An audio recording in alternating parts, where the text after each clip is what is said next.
Hello दोस्तों, मैं आप सभी लोगों का अपने YouTube चैनल में स्वागत करता हूं।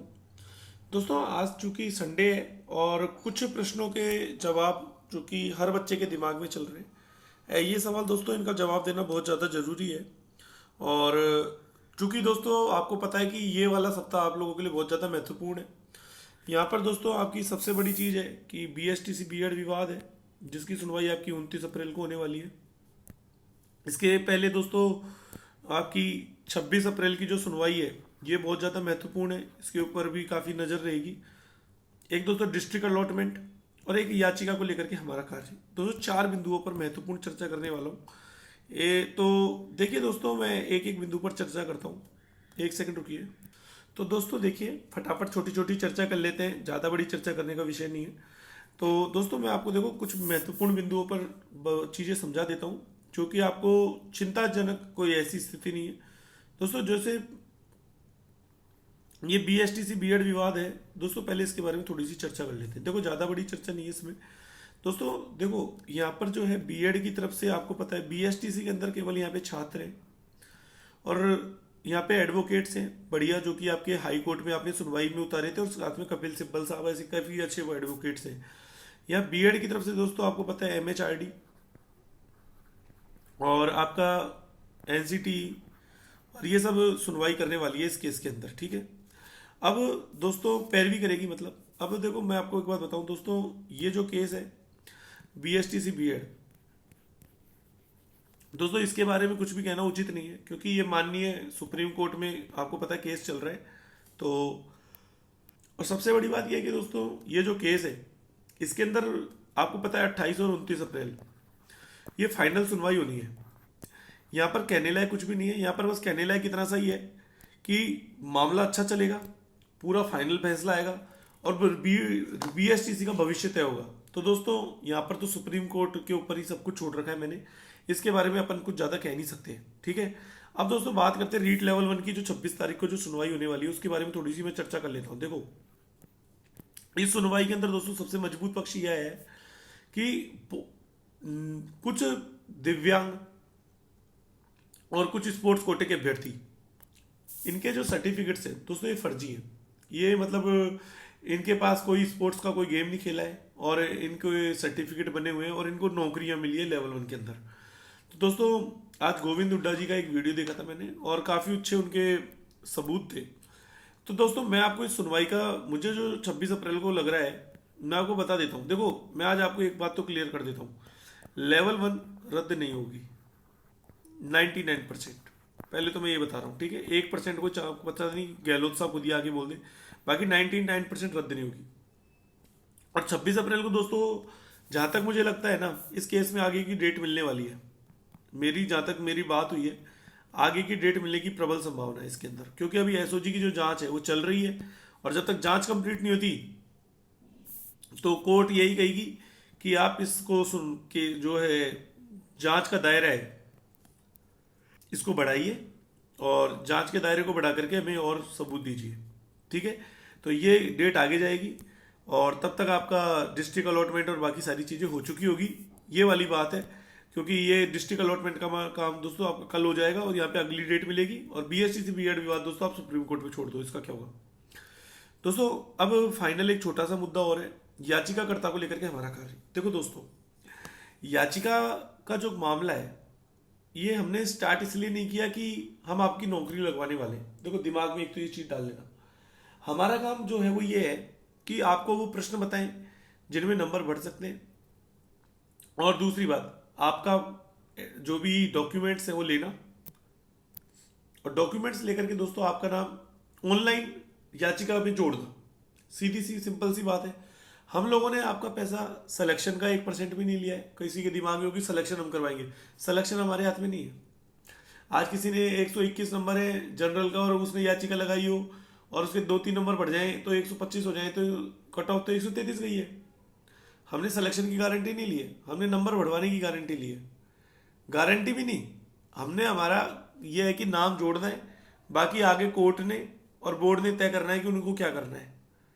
हमारा काम तो केवल आपका नाम, पैसा लेकर के आपका जो भी खर्चा हो रहा है वो, प्लस जो भी वकील की फीस है वो सारा सब कुछ कर करा करके जो इतने वर्कर्स इसमें काम कर रहे हैं उन सबकी पेमेंट दे करके, और फिर आप लोगों को आपका काम करके हमको उसको रिपोर्ट आपको करना है कि भाई आपका ऑनलाइन नाम हुआ कि नहीं हुआ। ये हमारा कार्य है। अब मैं आपको एक बात तो बताना चाहता हूँ दोस्तों, मैंने अभी क्या है, एक वीडियो देखी थी। आजकल एक यूट्यूब चैनल है, वो मैं नाम नहीं लेना चाहता, चारण साहब का है, मतलब समझ जाना कौन सा चैनल है, और उनके लगभग 5,000 प्लस सब्सक्राइबर हो चुके हैं। और दोस्तों मैं किसी के खिलाफ कभी नहीं बोलता, ना मैं उनके खिलाफ बोल रहा हूँ। देखो वो बड़े व्यक्ति हैं, काफ़ी अच्छा उनका वक्तव्य है, काफ़ी बातें उनकी बहुत अच्छी है, ऑथेंटिक होती है, सही बताते हैं। लेकिन शाम को आज उन्होंने, सॉरी, एक सुबह वीडियो बनाई थी जो मैंने अभी शाम को देखी थी। वो भी किसी बच्चे ने कमेंट बॉक्स में लिखा था कि भाई चारण सर ऐसे कह रहे हैं कि रीट लेवल 1 के अंदर कोई बोनस नहीं मिलेगा, कुछ नहीं होगा, अब लेवल 1 को केवल नियुक्ति मिलेगी, बाकी जिसका जो हो गया, क्या मतलब सरकार वापस रिजल्ट निकालेगी, क्या वापस वर्गवार आवंटन करेगी जिलों का, ये कैसे संभव है। और उन्होंने काफ़ी बोला कि जो याचिका के नाम पर लूट रहे हैं, ये कर रहे हैं, वो कर रहे हैं, और काफ़ी चीज़ें उन्होंने बोली। तो दोस्तों हर्ट तो होता ही है कि किसी इंसान को बिना सोचे समझे किसी के बारे में ऐसे आरोप प्रत्यारोप करने का क्या अधिकार है। या तो आप नाम बताइए जिसने पैसे खाए, आप ऐसे हर किसी के ऊपर नहीं बोल सकते, क्योंकि याचिका का काम अमर जी भी कर रहे हैं, हम भी कर रहे हैं, बीएसटीसी संघर्ष समिति के अंदर रमेश रोयल जी, मुकेश रोयल जी भी कर रहे हैं। अब आप कह इल्जाम किस पर लगाना चाहते हैं, जो सीधा बोलिए। देखो पहले तो आप ये लुका छुपी का गेम बंद कीजिए, जिस पर सीधा इल्जाम लगाना है सीधा बोलिए कि भाई टीचर वाणी चैनल पर लगाना चाहते हैं, आप किस पर लगाना चाहते हैं सीधा बताइए, पहला तो ये। दूसरी बात ये कि उन्होंने ये कहा कि कुछ भी नहीं हो सकता, लेवल 1 को नियुक्ति मिलेगी, एक भी नंबर किसी का नहीं बढ़ेगा, चाहे कोई कितना भी बड़ा महारथी क्यों ना जाए। तो दोस्तों मैं उनसे एक ही सवाल पूछना चाहता हूँ आप लोगों के माध्यम से, और आप लोग भी बताइए कि उन्होंने कहा कुछ नहीं हो सकता। मैं एक बात पूछता हूँ आपसे, यदि कल को बीएड जो है वो L1 में शामिल हो जाए, और ये आपको पता है भर्ती प्रक्रिया सुप्रीम कोर्ट के अधीन है, पता है सभी को ये बात, सुप्रीम कोर्ट के अधीन है भर्ती प्रक्रिया, और वो ये कह रहे हैं कि कुछ नहीं हो सकता। और मैं कह रहा हूँ यदि कल को बीएड L1 में गलती से शामिल हो जाए, तो क्या आपका रिजल्ट और L1 के अंदर बीएड वालों का रिजल्ट वापस रिवाइज होगा या नहीं होगा, मुझे तो इतना सा बता दीजिए। क्या कुछ भी चेंज बदलाव नहीं होगा? क्या चारण साहब को इस बात का जवाब देना चाहिए।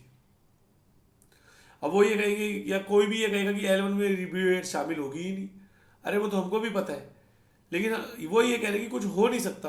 अरे सर हो तो क्या नहीं सकता, असंभव कुछ भी नहीं है दुनिया के अंदर, सब चीज़ें संभव है।